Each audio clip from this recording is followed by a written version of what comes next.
ಆತ್ಮೀಯ ಸ್ನೇಹಿತರೆ, ಎಲ್ಲರಿಗೂ ನಮಸ್ಕಾರಗಳು. ಸ್ನೇಹಿತರೆ, ಇವತ್ತಿನ ಈ ವಿಡಿಯೋನಲ್ಲಿ ಕೆಸೆಟ್ ಪಾಸು ಮಾಡಲು ತಯಾರಿ ಹೇಗಿರಬೇಕು ಮತ್ತು ಈ ಒಂದು ಪರೀಕ್ಷೆಯಲ್ಲಿ ಯಶಸ್ಸನ್ನು ಗಳಿಸಲು ನಾವು ಫಾಲೋ ಮಾಡಬೇಕಾದಂಥ ಕ್ರಮಗಳು ಏನೇನು ಅನ್ನೋದ್ರ ಬಗ್ಗೆ ಚರ್ಚೆ ಮಾಡೋಣ. ಈ ವಿಡಿಯೋವನ್ನು ತಪ್ಪದೆ ಕೊನೆಯವರೆಗೂ ವೀಕ್ಷಿಸಿ. ನನ್ನ ಈ ವಿಡಿಯೋ ಇಷ್ಟವಾದಲ್ಲಿ ನಮ್ಮ ಜ್ಞಾನದಿಕ್ಸೂಚಿ ಚಾನಲನ್ನು ಸಬ್ಸ್ಕ್ರೈಬ್ ಮಾಡಿ, ಲೈಕ್ ಮಾಡಿ, ಹಾಗೆ ಈ ವಿಡಿಯೋವನ್ನು ನಿಮ್ಮ ಸ್ನೇಹಿತರಿಗೆ ಶೇರ್ ಮಾಡಿ. ಸ್ನೇಹಿತರೆ, ಮೈಸೂರು ವಿಶ್ವವಿದ್ಯಾನಿಲಯವು ಪ್ರತಿ ವರ್ಷ ಕೆಸೆಟ್‌ಗೆ ಸಂಬಂಧಪಟ್ಟಂತೆ ಒಂದು ಪರೀಕ್ಷೆಯನ್ನು ನಡೆಸುತ್ತೆ. ಆ, ಈ ಒಂದು ಪರೀಕ್ಷೆಯನ್ನು ನಾವು ಪಾಸ್ ಮಾಡಲು ಯಾವ ರೀತಿಯಲ್ಲಿ ತಯಾರಿಯನ್ನು ಮಾಡಿಕೊಳ್ಬೇಕು ಮತ್ತು ಈ ಒಂದು ಪರೀಕ್ಷೆಯಲ್ಲಿ ಯಶಸ್ಸನ್ನು ಗಳಿಸಬೇಕಾದ್ರೆ ನಾವು ಮಾಡಿಕೊಳ್ಬೇಕಾಗಿರೋಂಥ ಅಭ್ಯಾಸ ಕ್ರಮ ಏನು ಅನ್ನೋದ್ರ ಬಗ್ಗೆ ನಾವು ಈ ವಿಡಿಯೋನಲ್ಲಿ ಚರ್ಚೆ ಮಾಡೋಣ. ಎಂಜಿನಿಯರಿಂಗ್, ಮ್ಯಾನೇಜ್ಮೆಂಟ್, ಮೆಡಿಕಲ್ ಕೋರ್ಸ್ಗಳಿಗೆ ಸೇರಲು ಸಾಮಾನ್ಯ ಪ್ರವೇಶ ಪರೀಕ್ಷೆ ಕಡ್ಡಾಯವಾಗಿ ಇರುತ್ತದೆ.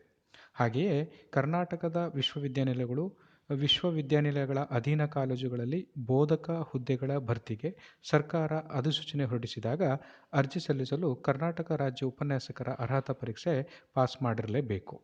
ಕರ್ನಾಟಕದಲ್ಲಿಯ ಕಾಲೇಜುಗಳು, ಸ್ನಾತಕೋತ್ತರ ಕೇಂದ್ರಗಳಲ್ಲಿಯ ಹುದ್ದೆಗಳಿಗಾಗಿ ಅರ್ಜಿ ಸಲ್ಲಿಸಲು ಸ್ನಾತಕೋತ್ತರ ಪದವಿ ಪಡೆದ ಅಭ್ಯರ್ಥಿಗಳು ಕೆಸೆಟ್ ಪರೀಕ್ಷೆಯನ್ನು ಪಾಸ್ ಮಾಡಿರಬೇಕು. ಕೆಸೆಟ್ ಪರೀಕ್ಷೆಯನ್ನು ಮೈಸೂರು ವಿಶ್ವವಿದ್ಯಾನಿಲಯ ನಡೆಸಲಿದ್ದು, ಇದನ್ನು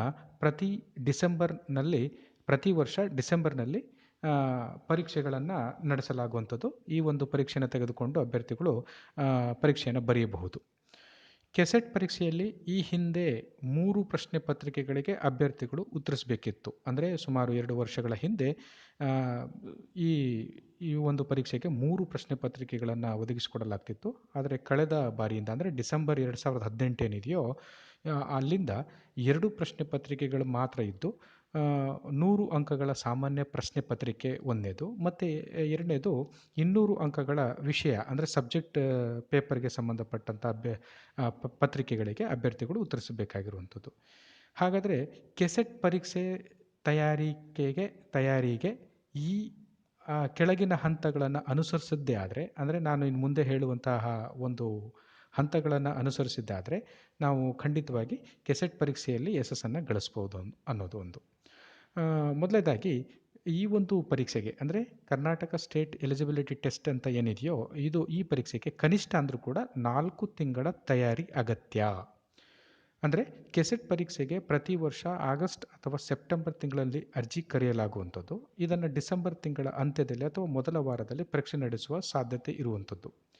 ಈ ಪರೀಕ್ಷೆಯನ್ನು ಕಡ್ಡಾಯವಾಗಿ ಪಾಸ್ ಮಾಡಲೇಬೇಕು ಎಂದುಕೊಂಡವರಿಗೆ ಕನಿಷ್ಠ 6 ತಿಂಗಳ ಓದುವಿಕೆ ಬೇಕು. ಗರಿಷ್ಠ ಅವಧಿ ಅವರವರ ಸಾಮರ್ಥ್ಯಕ್ಕೆ ಮತ್ತು ನೆನಪಿನ ಶಕ್ತಿಗೆ ಬಿಟ್ಟಂಥ ವಿಚಾರ. ಆದರೆ 4 ತಿಂಗಳು ಓದಿದ ತಕ್ಷಣ ಪಾಸ್ ಮಾಡಲೇಬಹುದು, ಆಗಲೇ ಆಗತ್ತೆ ಅಂತಲೂ ಹೇಳೋಕ್ಕಾಗೋದಿಲ್ಲ. ಆದರೆ ಸಹಾಯಕ ಪ್ರಾಧ್ಯಾಪಕ ಹುದ್ದೆಗೆ ಅರ್ಹತೆ ಪಡೆಯುವುದು ಪರೀಕ್ಷೆ ಬರೆಯುವವರ ಸಂಖ್ಯೆ ಮತ್ತು ಸ್ಪರ್ಧೆ ಎರಡನ್ನೂ ಅವಲಂಬಿಸಿರುವಂಥದ್ದು. ಹಾಗಾದರೆ ವ್ಯಾಸಂಗ ವೇಳೆಯಲ್ಲೇ ಕೆಸೆಟ್ ತೆಗೆದುಕೊಳ್ಳೋದ್ರಿಂದ ನಮಗೇನಾದರೂ ಹೆಲ್ಪ್ ಆಗುತ್ತಾ ಅಥವಾ ಸಹಾಯ ಆಗುತ್ತಾ ಅನ್ನೋದನ್ನು ನೋಡೋಣ. ಅಂದರೆ ವ್ಯಾಸಂಗಾವಧಿಯಲ್ಲಿ ಅಂದರೆ ನಾವು PG ಮಾಡ್ತಾ ಇರುವಾಗಲೇ ಈ ಒಂದು ಪರೀಕ್ಷೆಗೆ ತಯಾರಿ ನಡೆಸಿದರೆ ನಮಗೆ ಅನುಕೂಲ ಆಗ್ಬೋದು ಅನ್ನೋದನ್ನು ನಾವು ಈಗ ತಿಳ್ಕೊಳ್ಳೋಣ. ಹೇಗೆ ಅಂತಂದರೆ, ಸ್ನಾತಕೋತ್ತರ ಪದವಿ ವ್ಯಾಸಂಗ ಮಾಡುತ್ತಿರುವವರಿಗೆ ಕೆಸೆಟ್ ಪಾಸ್ ಮಾಡಲು ಸಕಾಲ ಅಂತಲೇ ಹೇಳ್ಬೋದು. ಮತ್ತು ಇದೊಂದು ಸಕಾಲ ಅವಧಿ. ವ್ಯಾಸಂಗ ಮಾಡುತ್ತಿರುವ ಸಂದರ್ಭದಲ್ಲೇ ಕೆಸೆಟ್ ಗುರಿ ಇಟ್ಟುಕೊಂಡಲ್ಲಿ ಸ್ನಾತಕೋತ್ತರ ಪದವಿ ಮುಗಿಯುವಷ್ಟರೊಳಗೆ ಪಾಸ್ ಮಾಡಲು ಅವಕಾಶ ಇರುವಂಥದ್ದು. PG ಕೋರ್ಸ್ಗೆ ಸೇರಿ 2ನೇ ಸೆಮಿಸ್ಟರ್ ಓದುತ್ತಿರುವಾಗಲೇ ಪರೀಕ್ಷೆ ತೆಗೆದುಕೊಳ್ಳಬಹುದಾಗಿರುವುದರಿಂದ ಸ್ನಾತಕೋತ್ತರ ಪದವಿ ಮುಗಿಸಿದ ತಕ್ಷಣವೇ ಉದ್ಯೋಗಕ್ಕೆ ಹೋಗಬೇಕಾದ ಒತ್ತಡ ಬಹುಸಂಖ್ಯಾತರಿಗೆ ಇರುವುದರಿಂದ ಒಮ್ಮೆ ಉದ್ಯೋಗಕ್ಕೆ ಸೇರಿದ ತಕ್ಷಣ ಹೆಚ್ಚಿನವರಿಗೆ ಓದಲು ಸಮಯ ಸಿಗದೇ ಇರಬಹುದು. ಅಂಥ ಸಂದರ್ಭದಲ್ಲಿ ನಾವು ಬೋಧನೆ ಕ್ಷೇತ್ರದಲ್ಲಿ ಆಸಕ್ತಿ ಇರುವಂಥವರು ವ್ಯಾಸಂಗ ಸಮಯದಲ್ಲೇ ಇಂತಹ ಪರೀಕ್ಷೆಗಳಿಗೆ ತಯಾರಿ ನಡೆಸಿದ್ದೇ ಆದರೆ ಇವರಿಗೆ ಬಹಳ ಅನುಕೂಲ ಆಗುವಂಥದ್ದು. ನಂತರದಲ್ಲಿ ಈ ಕೆಸೆಟ್ಗೆ ಸಂಬಂಧಪಟ್ಟಂಥ ಪಠ್ಯಕ್ರಮವನ್ನು ಮೊದಲು ತಿಳ್ಕೊಳ್ಬೇಕು. ಅಂದರೆ 2ನೇ ಪಾಯಿಂಟ್ ಏನಂತಂದರೆ ಪಠ್ಯಕ್ರಮ ತಿಳಿದುಕೊಳ್ಳುವಂಥದ್ದು, ಅಂದರೆ ಸಿಲೆಬಸ್. ಅಂದರೆ ತಯಾರಿಯ 60% ಭಾಗ ಕಟ್ಟುನಿಟ್ಟಾದ ಒಂದು ಪ್ಲ್ಯಾನ್ ಮಾಡಿಕೊಳ್ಳುವಂಥದ್ದು ಅಗತ್ಯ. ಅಂದರೆ ನಮಗೆ ಒಂದು ಯೋಜನೆ ಇರಬೇಕು. ಈ ಒಂದು ಪರೀಕ್ಷೆಗೆ ನಾವು ಪರೀಕ್ಷೆನ ತೆಗೆದುಕೊಳ್ಬೇಕಾದ್ರೆ ಒಂದು ಯೋಜನೆ ಅಂದರೆ ಒಂದು ಕಟ್ಟುನಿಟ್ಟಾದ ಪ್ಲ್ಯಾನ್ ಮಾಡಿಕೊಳ್ಬೇಕು.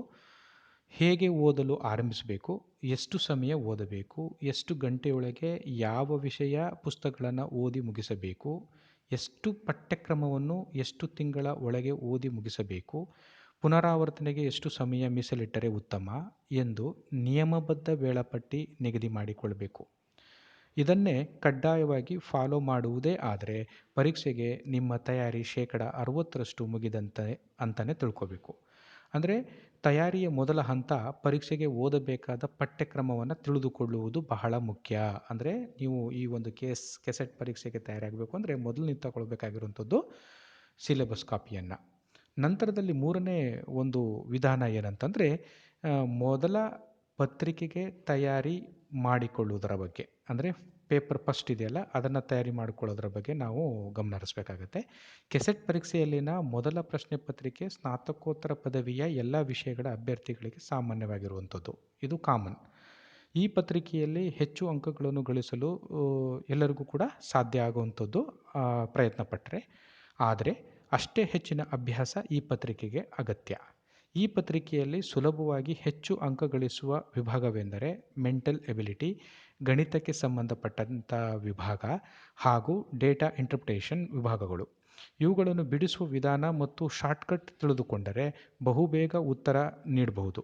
ರಿಸರ್ಚ್ ಆಪ್ಟಿಟ್ಯೂಡ್, ಟೀಚಿಂಗ್ ಆಪ್ಟಿಟ್ಯೂಡ್ ವಿಷಯಗಳನ್ನು ಓದುವುದು ಒಂದು ರೀತಿ ಮೊಗೆದಷ್ಟು ಆಳ ಸಿಕ್ಕಂತೆ ಎನ್ನಬಹುದು. ತುಂಬಾ ಓದ್ತಾ ತುಂಬಾ ವಿಚಾರಗಳು ಸಿಗುವಂಥದ್ದು ಪತ್ರಿಕೆಗಳು ಇವು ವಿಷಯಗಳು. ಈ ವಿಷಯಗಳಿಗೆ ಹೆಚ್ಚು ಅಧ್ಯಯನ ಬಹಳ ಬೇಕು. ಉಳಿದ ವಿಭಾಗಗಳಾದಂತಹ ರೀಡಿಂಗ್ ಕಾಂಪ್ರಿಹೆನ್ಷನ್ ಇದೆ, ಸಂವಹನ ಅಂದರೆ ಕಮ್ಯುನಿಕೇಷನ್ ಇದೆ, ಮಾಹಿತಿ ಮತ್ತು ಸಂವಹನ ತಂತ್ರಜ್ಞಾನ, ICT ಅಂದರೆ ಇನ್ಫಾರ್ಮೇಷನ್ ಆ್ಯಂಡ್ ಕಮ್ಯುನಿಕೇಷನ್ ಟೆಕ್ನಾಲಜಿ ಅಂತ ಇರುವಂಥದ್ದು, ಆಮೇಲೆ ಜನರು ಮತ್ತು ಪರಿಸರ, ಉನ್ನತ ಶಿಕ್ಷಣ ವ್ಯವಸ್ಥೆಯ ಆಡಳಿತ, ರಾಜಕೀಯ ವಿಷಯಗಳ ಬಗ್ಗೆ ಪಠ್ಯಕ್ರಮದಲ್ಲಿರುವ ಅಂಶಗಳ ಜೊತೆಗೆ ಪ್ರಚಲಿತ ವಿದ್ಯಮಾನಗಳ ಕುರಿತು ತಿಳಿದುಕೊಳ್ಬೇಕಾಗುವಂಥದ್ದು. ನಂತರದಲ್ಲಿ 4ನೇ ಬಹಳ ಪ್ರಮುಖ ತಯಾರಿ ಏನಂತಂದರೆ ವಿಷಯ ಪತ್ರಿಕೆಗೆ ತಯಾರಿ ಹೇಗೆ ಇರಬೇಕು, ಅಂದರೆ ಸಬ್ಜೆಕ್ಟ್ ಪೇಪರ್ಗೆ ನಾವು ಪ್ರಿಪರೇಷನ್ ಯಾವ ರೀತಿ ಮಾಡ್ಕೊಳ್ಬೇಕು ಅನ್ನೋದ್ರ ಬಗ್ಗೆ. ಸಾಮಾನ್ಯ ಪತ್ರಿಕೆ ನಂತರ ಅಭ್ಯರ್ಥಿಗಳು ತಮ್ಮ ಸಬ್ಜೆಕ್ಟ್ ಪೇಪರ್ಸ್ಗೆ ಸಂಬಂಧಪಟ್ಟಂತೆ ಸಬ್ಜೆಕ್ಟ್ ಪೇಪರ್ನಲ್ಲೇ ವಿಷಯ ಪತ್ರಿಕೆಯಲ್ಲಿ 200 ಅಂಕಗಳ 100 ಪ್ರಶ್ನೆ ಪತ್ರಿಕೆಗೆ ಉತ್ತರಿಸಬೇಕು. ಎಲ್ಲ ಪ್ರಶ್ನೆಗಳಿಗೂ ಉತ್ತರಿಸುವುದು ಕಡ್ಡಾಯ. ಹಾಗೆ ಸಬ್ಜೆಕ್ಟ್ ಪೇಪರ್ನಲ್ಲಿ ಹೆಚ್ಚು ಸ್ಕೋರ್ ಮಾಡುವುದು ಸುಲಭದ ಮಾತಲ್ಲ ಕೂಡ. ಯಾಕೆಂದರೆ ಇದು ಎಲ್ಲರೂ ಕೂಡ ಈ ಸಬ್ಜೆಕ್ಟ್ನಲ್ಲಿ ಸಾಮಾನ್ಯವಾಗಿ ಹೆಚ್ಚು ಅಧ್ಯಯನವನ್ನು ಮಾಡ್ತಾರೆ.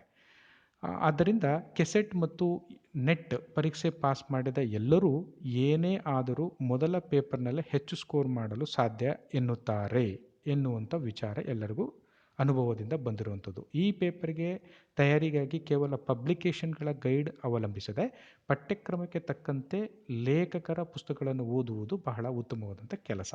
ಅಂದರೆ ಬರೀ ಗೈಡು, ಮಾರ್ಕೆಟಲ್ಲಿ ಸಿಗುವಂತಹ ಪುಸ್ತಕಗಳನ್ನು ಮಾತ್ರ ತೆಗೆದುಕೊಂಡು ಓದೋದ್ರಿಂದ ಇದರಲ್ಲಿ ಪ್ರಯೋಜನ ಬರಲ್ಲ. ಹೆಸರಾಂತ ಲೇಖಕರು ಬರೆದಿರುವಂತಹ ಏನು ಮೂಲ ಪುಸ್ತಕಗಳು ಏನಿದಾವೋ, ಒರಿಜಿನಲ್ ಬುಕ್ಸ್ ಸೋರ್ಸಸ್ ಏನಿದೆಯೋ ಅದನ್ನು ತೆಗೆದುಕೊಂಡು ಹೋದರೆ ಈ ಒಂದು ಪರೀಕ್ಷೆಯಲ್ಲಿ ಯಶಸ್ಸನ್ನು ಗಳಿಸೋಕ್ಕೆ ಸಾಧ್ಯ ಆಗುವಂಥದ್ದು. ನಂತರ 5ನೇ ಪಾಯಿಂಟ್ ಏನಂತಂದರೆ ಕೆಸೆಟ್ಗೆ ಇಂಗ್ಲೀಷ್ನಲ್ಲೂ ಓದಿಕೊಳ್ಳುವುದು ಬಹಳ ಪ್ರಮುಖವಾದಂಥ ವಿಚಾರ. ಅಂದರೆ ಕನ್ನಡ ಮತ್ತು ಇಂಗ್ಲೀಷ್ 2 ವರ್ಷನಲ್ಲಿದೆ ಲ್ಯಾಂಗ್ವೇಜ್ ಬಿಟ್ಟರೆ. ಆದರೂ ಕೂಡ ಇಂಗ್ಲೀಷ್ನಲ್ಲೂ ಕೂಡ ಓದಿಕೊಂಡು ಹೋಗೋದು ಬಹಳ ಪ್ರಮುಖವಾದಂಥ ವಿಚಾರ. ಯಾಕೆಂದರೆ ಸಾಮಾನ್ಯವಾಗಿ ಕೆಸೆಟ್ ಪರೀಕ್ಷೆ ಭಾಷಾ ಸಬ್ಜೆಕ್ಟ್ಗಳನ್ನು ಹೊರತುಪಡಿಸಿ ಕನ್ನಡದಲ್ಲಿ ಇರುವಂಥದ್ದು, ಹಾಗೆ ಇಂಗ್ಲೀಷ್ ವರ್ಷನ್ನಲ್ಲೂ ಇರುವಂಥದ್ದು. ಸಾಧ್ಯವಾದಷ್ಟು ಇಂಗ್ಲೀಷ್ ವರ್ಷನ್ನಲ್ಲಿ ತಯಾರಿ ನಡೆಸುವುದರಿಂದ ಕೆಸೆಟ್, ನೆಟ್ 2 ಪರೀಕ್ಷೆಗಳಿಗೆ ಓದಿಕೊಂಡಂತೆ ಸಾಧ್ಯ ಇರುವಂಥದ್ದು. ಕೆಸೆಟ್ ಪರೀಕ್ಷೆಯಲ್ಲಿ ಕೇಳಲಾದ ಪ್ರಶ್ನೆಗಳು ಮತ್ತು ಬಹು ಆಯ್ಕೆ ಉತ್ತರಗಳು ಕೆಲವು ಇಂಗ್ಲೀಷ್ನಿಂದ ಕನ್ನಡಕ್ಕೆ ಅನುವಾದವಾಗುವ ಸಾಧ್ಯತೆ ಇರೋದರಿಂದ ಕೆಲವು ಅರ್ಥವಾಗದೇ ಇರ್ಬೋದು, ಕೆಲವು ಪದಗಳು, ಕೆಲವು ಸೆಂಟೆನ್ಸ್ ಅರ್ಥವಾಗದೇ ಇರ್ಬೋದು. ಆದ್ದರಿಂದ ಇಂಗ್ಲೀಷ್ನಲ್ಲಿಯೂ ಅಭ್ಯಾಸ ನಡೆಸುವುದು ಈ ಒಂದು ಪರೀಕ್ಷೆಗೆ ಹೆಚ್ಚು ಅನುಕೂಲ ಆಗತ್ತೆ ಅನ್ನೋದು ಅನುಭವದಿಂದ ಬಂದಿರೋಂಥ ವಿಚಾರ. ನಂತರದಲ್ಲಿ 6ನೇದು ಪಾಯಿಂಟ್ಸ್ ಏನಂತಂದರೆ ನಾವು ಭಾಳ ಪ್ರಮುಖವಾಗಿ ಸ್ವಂತ ನೋಟ್ಸ್ ಮಾಡಿಕೊಳ್ಳುವುದರ ಬಗ್ಗೆ. ಅಂದರೆ ಸ್ವಂತ ನೋಟ್ಸನ್ನು ಪ್ರಿಪೇರ್ ಮಾಡ್ಕೋಬೇಕು. ಅಂದರೆ ಪುನರಾವರ್ತನೆ ಸಮಯದಲ್ಲಿ ಮುಖ್ಯವೆನಿಸಿದ ಹೈಲೈಟ್ ಅಂಶಗಳನ್ನು ಓದಿಕೊಳ್ಳಲು ನಿಮ್ಮ ಸ್ವಂತ ನೋಟ್ಸ್ ಮಾಡಿಕೊಂಡ್ರೆ ನಿಮಗೆ ಬಹಳ ಅನುಕೂಲ ಆಗುತ್ತೆ.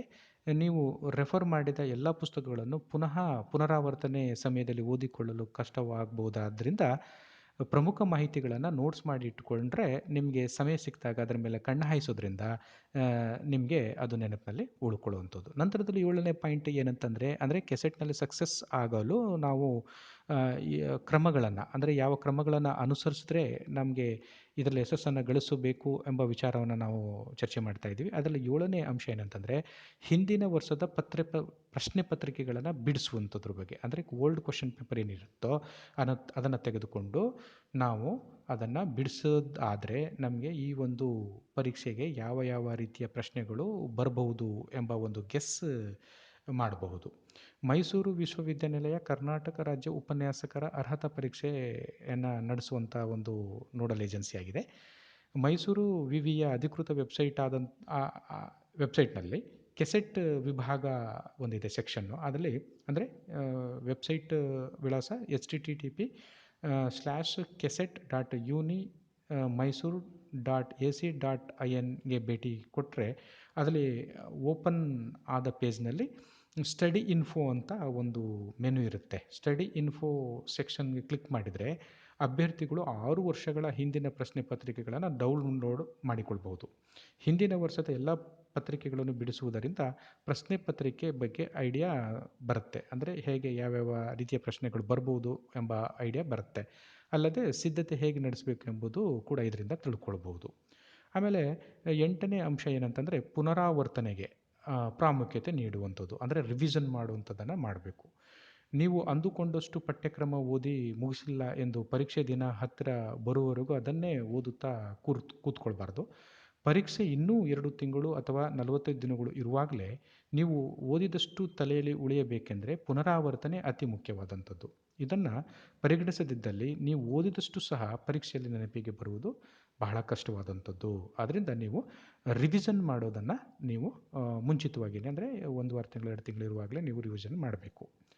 ನಂತರದಲ್ಲಿ 9ನೇ ಪಾಯಿಂಟ್ಸ್ ಏನಂತಂದರೆ, ಪ್ರಾಕ್ಟೀಸ್ ಮಾಡುವುದನ್ನು ಮುಂದಕ್ಕೆ ಹಾಕದೇ ಇರುವಂಥದ್ದು. ನೀವು ನಿರಂತರವಾಗಿ ಪ್ರಾಕ್ಟೀಸನ್ನು ಮಾಡ್ತಾನೇ ಇರಬೇಕು.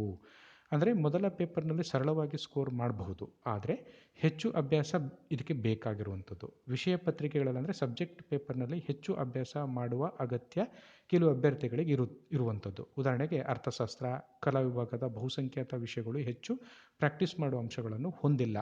ಅಂದರೆ ಈ ಕೆಲವು ಅಂಕಿಅಂಶಗಳು, ಈ ಸಬ್ಜೆಕ್ಟ್ಗಳು ಕೆಲವು, ಅಂದರೆ ಆರ್ಟ್ಸ್ನಲ್ಲಿ ಎಲ್ಲ ಸಬ್ಜೆಕ್ಟ್ಗಳಿಗೂ ಕೂಡ ಬಹಳ ಒತ್ತನ್ನು ಕೊಡುವಂಥ ಅವಶ್ಯಕತೆ ಬರಲ್ಲ. ಕೆಲವು ಸಬ್ಜೆಕ್ಟ್ಗಳಿಗೆ ನೀವು ಹೆಚ್ಚು ಒತ್ತನ್ನು ಕೊಟ್ಟು ಪ್ರಾಕ್ಟೀಸ್ ಮಾಡಲೇಬೇಕಾಗತ್ತೆ. ಅಂದರೆ ಹೆಚ್ಚು ಪ್ರಾಕ್ಟೀಸ್ ಮಾಡುವ ಅಂಶಗಳನ್ನು ಇರುವಂಥ ಅಂಶಗಳನ್ನು ನೀವು ಪ್ರಾಕ್ಟೀಸ್ ಮಾಡಲೇಬೇಕಾಗತ್ತೆ. ಓದಿಕೊಂಡದ್ದನ್ನು ನೆನಪಿನಿಟ್ಟುಕೊಳ್ಳಲು ಪದೇ ಪದೇ ಓದಬೇಕಾಗುವಂಥದ್ದು. ಆದ್ದರಿಂದ ಯಾವ ಸೆಕ್ಷನ್ಗೆ ಮತ್ತು ವಿಷಯಕ್ಕೆ ಪ್ರಾಕ್ಟೀಸ್ ಅಗತ್ಯವೋ ಅದನ್ನು ಮುಂದೂಡದೆ ಇರುವುದೇ ಒಳ್ಳೆಯದು. ಈ ಮೇಲಿನ ಹಂತಗಳನ್ನು ಕೆಸೆಟ್ ಪರೀಕ್ಷೆಗೆ ತಯಾರಿಗೆ ಅನುಸರಿಸಿ ಉತ್ತಮವಾಗಿ ಪರೀಕ್ಷೆ ಎದುರಿಸ್ಬೋದು. ಪರೀಕ್ಷೆಗೆ ಮತ್ತು ಸಂದರ್ಶನ ತಯಾರಿಗೆ ಸಲಹೆಗಳನ್ನು ತಿಳಿಯಲು ಆವಾಗವಾಗ ನಾವು ಏನು ಮಾಡ್ತೀವಿ, ವೆಬ್ಸೈಟ್ಗೆ ಭೇಟಿ ನೀಡುತ್ತಿರುವಂಥದ್ದು, ಇತರರ ಸಲಹೆಗಳನ್ನು ಕೇಳುವಂಥದ್ದು, ನಮ್ಮ ಸ್ನೇಹಿತರ ಜೊತೆಗೆ, ನಮ್ಮ ಅಧ್ಯಾಪಕರ ಜೊತೆಗೆ, ನಮ್ಮ ಪ್ರಾಧ್ಯಾಪಕರ ಜೊತೆಗೆ, ಈಗಾಗಲೇ ಕೆಸೆಟ್ ನೆಟ್ ಪಾಸ್ ಮಾಡದಿರೋರಿಗೆ ಅಥವಾ ಡಿಗ್ರಿ ಕಾಲೇಜ್ ಲೆಕ್ಚರರು ಅಥವಾ ಯೂನಿವರ್ಸಿಟಿ ಲೆಕ್ಚರರ್ ಯಾರು ಕಾಂಟ್ಯಾಕ್ಟ್ ಇದ್ದರೆ ಅವರ ಜೊತೆಯೊಂದಿಗೆ ಕಾಂಟ್ಯಾಕ್ಟ್ನಲ್ಲಿದ್ದುಕೊಂಡು ಅವರ ಸಲಹೆ ಸೂಚನೆಗಳನ್ನು ಪಾಲಿಸುವಂಥದ್ದು ಮಾಡಿದ್ದೇ ಆದರೆ ನಾವು ಖಂಡಿತವಾಗಿ ಕೆಸೆಟ್ನಲ್ಲಿ ಸಕ್ಸಸ್ ಆಗೋದಕ್ಕೆ ಯಾವುದೇ ರೀತಿಯ ತೊಂದರೆ ಇರೋದಿಲ್ಲ. ಆದ್ದರಿಂದ ನಾವು ಕೆಸೆಟ್ಟನ್ನು ತೆಗೆದುಕೊಳ್ಳುವಂತಹ ಅಭ್ಯರ್ಥಿಗಳು ಈ ಕೆಸೆಟ್ ಪಾಸ್ ಮಾಡಲು ತಯಾರಿಯನ್ನು ಹೇಗೆ ಮಾಡಿಕೊಳ್ಬೇಕು ಮತ್ತು ಕೆಸೆಟ್ನಲ್ಲಿ ಸಕ್ಸಸ್ ಆಗಲು ಅಭ್ಯಾಸ ಕ್ರಮ ಯಾವ್ಯಾವ ರೀತಿ ಇರಬೇಕು, ಅದನ್ನು ಯಾವ ರೀತಿ ಫಾಲೋ ಮಾಡಬೇಕು ಅನ್ನೋದ್ರ ಬಗ್ಗೆ ನಾವು ಈ ವಿಡಿಯೋನಲ್ಲಿ ಇಲ್ಲಿವರೆಗೆ ಚರ್ಚೆ ಮಾಡಿದ್ದೇವೆ. ಸ್ನೇಹಿತರೆ, ನಾನು ಮತ್ತೊಂದು ವಿಡಿಯೋನಲ್ಲಿ ಇನ್ನೊಂದು ವಿಚಾರದೊಂದಿಗೆ ನಿಮ್ಮೊಂದಿಗೆ ಬರಲಿದ್ದೇನೆ. ಅಲ್ಲಿಯವರೆಗೆ ಎಲ್ಲರಿಗೂ ಕೂಡ ಮತ್ತೊಮ್ಮೆ ಧನ್ಯವಾದಗಳು.